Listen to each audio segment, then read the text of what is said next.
When I get a vehicle in, I like to just spend time with it. Stuff that you don't necessarily see on the show because it's time consuming and it would be boring for a viewer. One week, the History Channel was airing new episodes.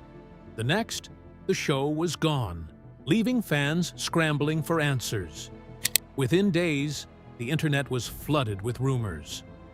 Some claimed Danny had been arrested. Others insisted he was seriously ill. Some even believed his entire business empire had collapsed. None of those stories explained what actually happened.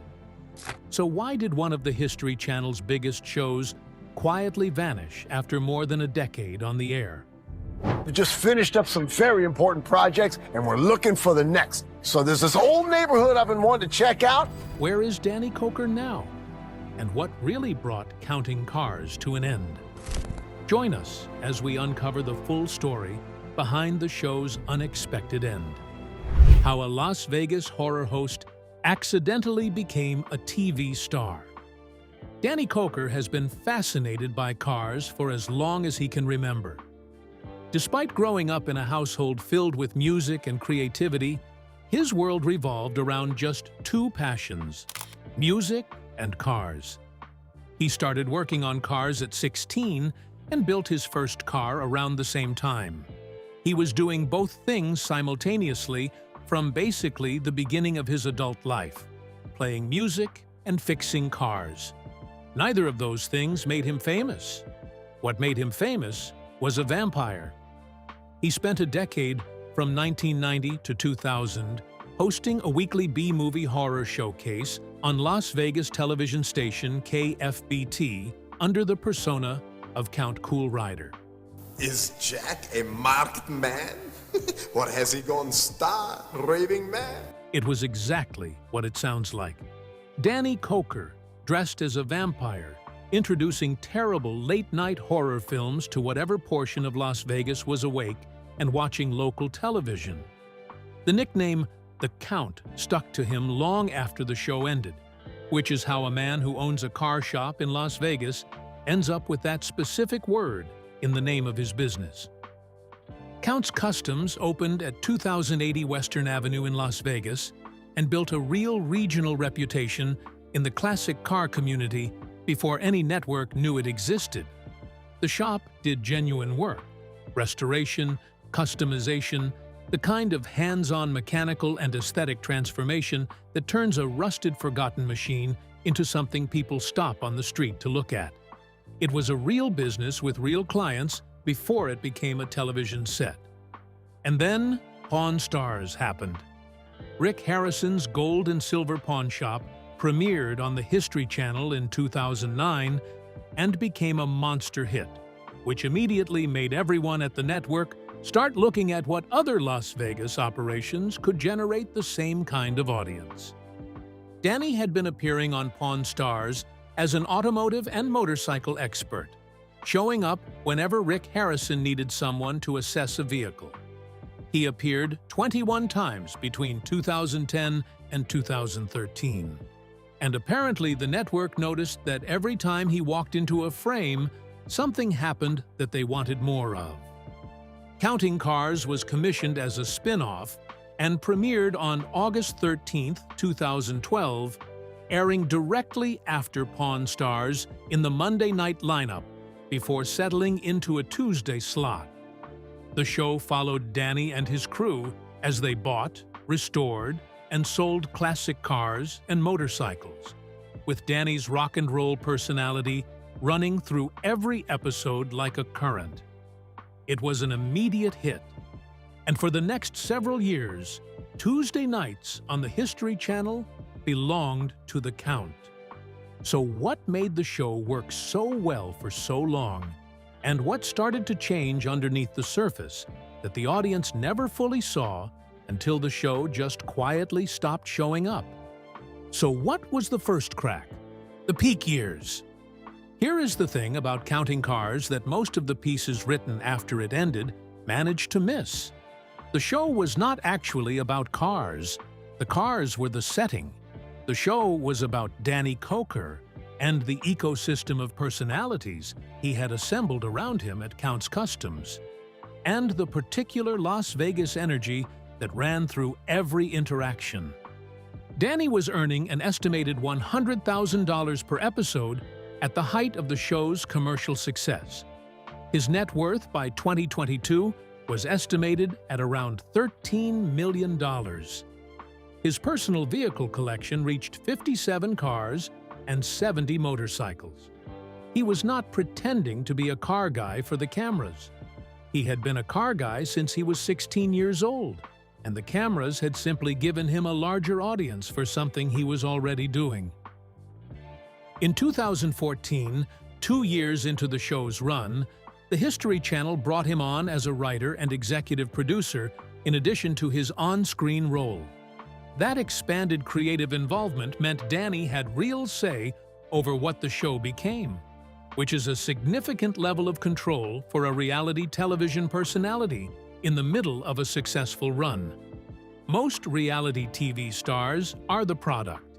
Danny was also becoming part of the process. The cast around him was central to why the show felt like a real place rather than a constructed set. Kevin Mack, his right-hand man and longtime friend, served as general manager and appeared in most episodes. Horny Mike, whose actual name is Michael Henry, was the shop's airbrush artist, famous for incorporating horns into virtually every design he produced. Rolly Sabo handled the detailing. Each person brought a specific skill and personality to the shop floor, and watching them interact with each other and with Danny produced the kind of natural friction that reality television is usually manufactured to simulate. Danny also built out his Las Vegas business empire during the show's run, adding Count's Vamped Rock Bar and Grill, a rock music venue that hosted live performances and became a destination for rock fans visiting the city, and Count's Tattoo Company to the Count's Customs operation. He was not just building a television brand, he was building an actual business network in Las Vegas, using the visibility the show provided. The show's audience during its peak was built on two things: genuine craft and genuine personality. The builds were real, and Danny's enthusiasm for what he was doing every single day was real in a way that audiences can detect, and that no amount of production polish can manufacture when it is not there. But here is where things start to get complicated. Because the same forces that make a long-running reality show successful eventually work against it. The audience that fell in love with a fresh and specific thing gets familiar with it. The thing becomes a formula, and the formula becomes harder and harder to make them feel excited. So when did the numbers start moving in the wrong direction? And what was happening in the broader television landscape at the same time? The slow, quiet ending. Nobody wakes up one day and decides to cancel a show that is pulling the same audience it launched with. The decision to stop making counting cars did not happen in a single meeting, or as a result of a single incident. It was the result of a gradual decline in viewership over multiple seasons, running into a production environment that had become significantly more expensive and complicated. All of it landing at the same moment that the format itself was facing competition it had not existed against when the show launched. Counting Cars ran consistently from its 2012 premiere through Season 8, which concluded in late 2018. Then there was a gap. Season 9 did not premiere until June 3, 2020, a delay of approximately 18 months between the end of Season 8 and the beginning of Season 9. That gap is significant. 18 months of no new episodes while the audience is presumably still there is a very different situation from a planned mid-season break. And why 18 months? Because production slowed and then was disrupted further by the COVID-19 pandemic, which hit the United States in early 2020 and immediately changed the logistics of producing any kind of television that required people to be in close physical contact with each other, which is exactly what filming inside a car shop requires. The pandemic also changed what the audience was doing and watching. Streaming platforms had been growing steadily since the early 2010s, but the lockdown period accelerated that growth dramatically. Audiences who had been reliable cable viewers suddenly had Netflix, Disney+, HBO Max, and half a dozen other options competing for the same evenings that had previously belonged to History Channel. The automotive reality television audience, which had been a reliable and demographically valuable demographic for the network, was now being pulled in directions that did not involve Tuesday night cable. Season 9 aired in 2020. Season 10 followed in September 2021, with episodes continuing through September 3rd, 2021, when the final episode aired without anyone involved, apparently knowing it would be the final episode. There were no announcements or special sign-off episodes. Just the last build, the last reveal, the last episode of a show that had run 190 episodes across 10 seasons. And then, nothing. History Channel never issued a formal cancellation statement. The network simply stopped commissioning new episodes without explaining why, which left a vacuum that the internet immediately filled with increasingly dramatic speculation. Danny Koker was arrested, according to some corners of the internet. Danny Koker was seriously ill, according to others. Count's Customs had shut down. The whole operation had collapsed. None of it was true, but in the absence of any official explanation, the rumors had room to grow.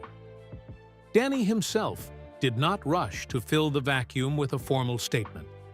He has never been someone who managed his public image through carefully crafted press releases. He built his visibility through the television show and through his presence in the Las Vegas community. And when the television show ended, he continued doing the things he had been doing before the show existed. So what was actually happening in the gap between the show's quiet ending and the present day?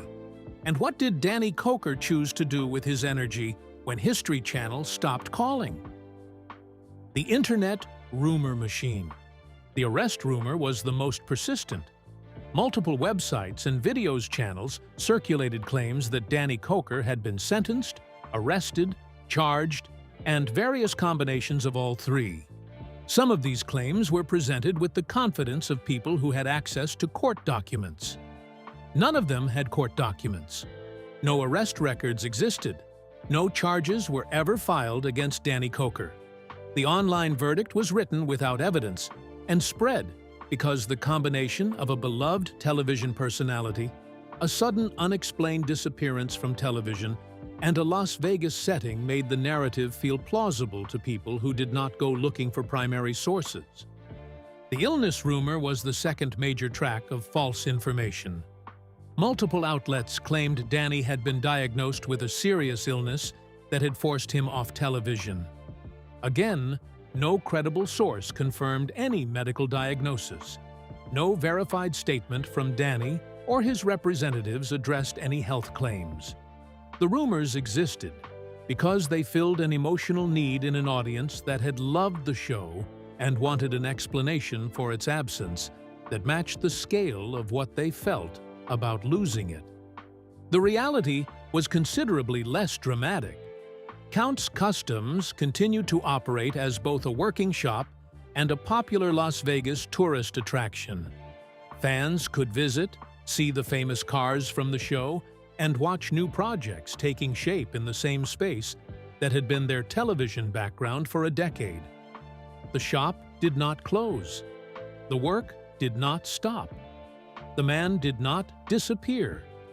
He just stopped being on television, which is a very different thing. Danny has also continued leading Count's 77, his rock band, which has performed at events including the Sturgis Motorcycle Rally and maintained an active presence in the rock music calendar. His music career was never a side project or a celebrity vanity exercise. It was a genuine creative outlet that predated the television show and continued operating after it. His Count's Vamped Rock Bar and Grill, the Las Vegas music venue, continued hosting live performances through 2025. In May 2025, Danny listed the venue for sale at $4.3 million, and it closed in June 2025 after 16 years of operation. The venue's closure was the most significant public change in his business portfolio since Counting Cars ended, and even this became the basis for more dramatic online claims that his entire empire was collapsing. What was actually happening was a man in his 60s making a decision to simplify his business footprint, which is not a collapse. It is a strategic choice.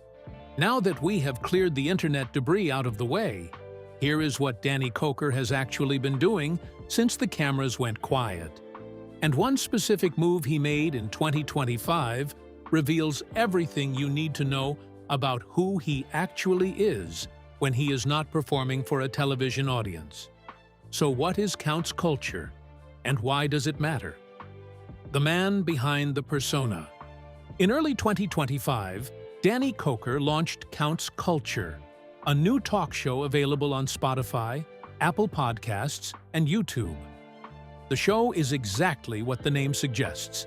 Welcome to Counts Culture. I found out how to make a small fortune in the music business early on. And that's to spend a large fortune because you're going to lose all your money and go bankrupt.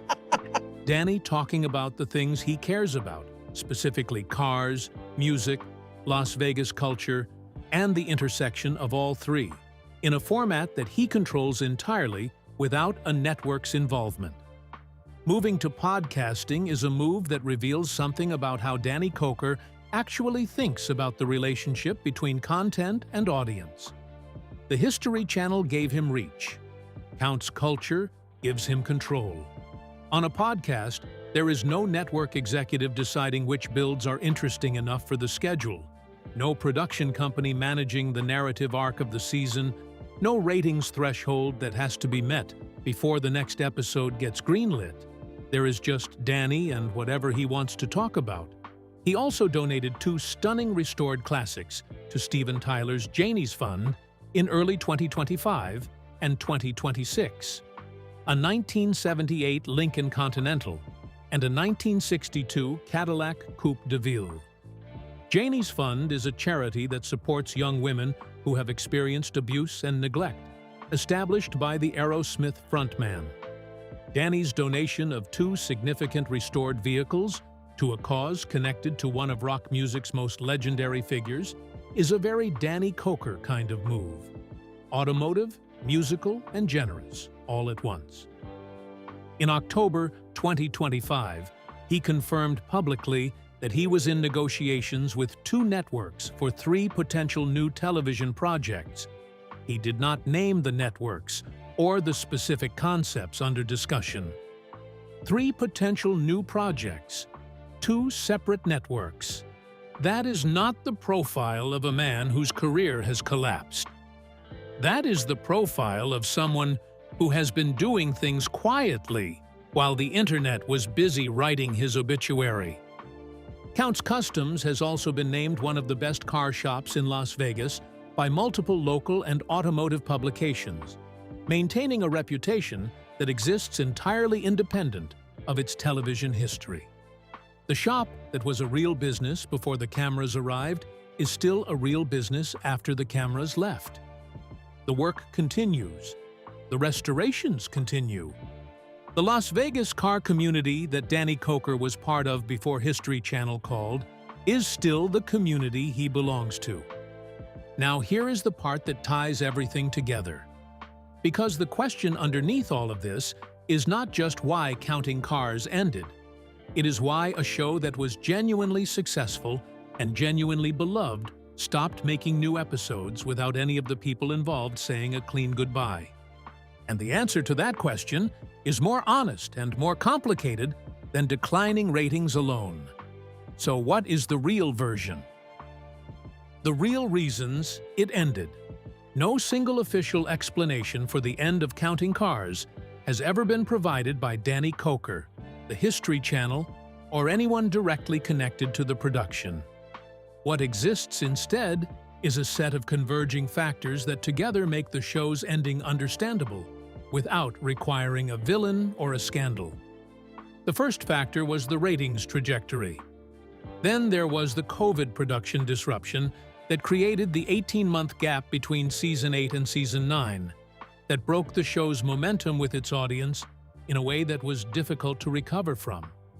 Audiences that have lost the habit of watching a show are harder to bring back than audiences that have simply been waiting. The pandemic interrupted not just the production schedule, but the viewing habit itself. The third factor was the competitive landscape. When Counting Cars launched in 2012, the automotive reality television genre was at its peak. American Chopper, Fast and Loud, and American Restoration were all competing for the same audience in the same space. By 2021, that genre had contracted significantly. YouTube channels like Matt Armstrong's were producing genuine car restoration content for free, reaching the same demographic without the production cost or the network infrastructure. The fourth factor is the one that nobody talks about. Danny Koker had other things going on. He had Counts Vamped. He had Counts 77. He had Counts Customs as a functioning business separate from its television identity. He had multiple years of revenue from the show that had given him financial stability. A man in his late 50s with an established business, a music career, a venue, and a fan base does not need a television show the way a man in his late 30s building his first platform does. The cost-benefit calculation for continuing to make television on terms that were becoming less satisfying looks different when you have more options. Danny himself, when asked in a podcast interview whether he had 15 minutes of fame, gave the answer that summarizes everything. He said if his 15 minutes lasted 10 years, he had nothing to complain about. That is the real reason Counting Cars ended. If Danny Koker returns with a new TV series, would you watch it? Or do you think Counting Cars should remain a finished chapter? Share your thoughts in the comments below. Remember to like, share, and subscribe for more. Also, click the next video showing on your screen. You will enjoy it.